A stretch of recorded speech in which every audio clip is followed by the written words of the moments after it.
Although Ukraine's military aid might be safe, it looks like their propaganda machine is begging for money after Trump put all international funding under a 90-day review.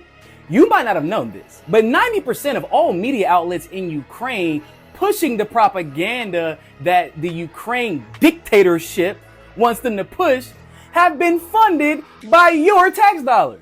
Billions of dollars has been flowing from the USAID into Ukrainian media outlets that were supposedly considered independent.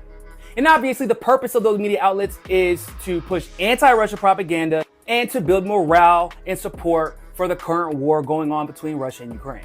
Now, although I don't agree with Trump allowing the military funding to continue to Ukraine, I gotta congratulate him for making this move, because this even being allowed is extremely problematic. Because as it currently stands, there is no free speech or freedom of the press in Ukraine. It's either pro-NATO, pro-Ukraine, pro-Zelensky propaganda, or you're banned or put in jail.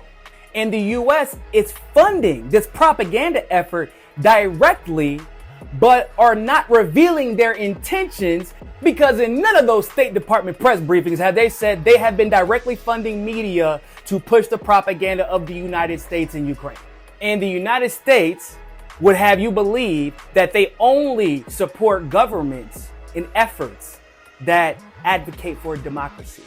And even though we already knew the truth, this is simply more proof that's not the case. But beyond that, isn't this exactly what the United States, Europe, NATO, and all of their allies complained about and accused Russia of doing?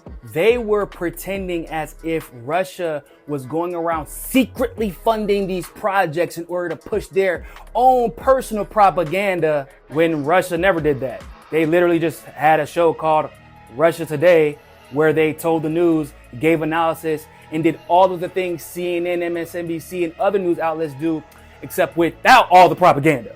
So while NATO allies were banning RT, claiming that it was state-funded media, NATO and specifically the United States forgot to mention that they were using the state to fund media in Ukraine in secret. But RT never tried to hide who they employed.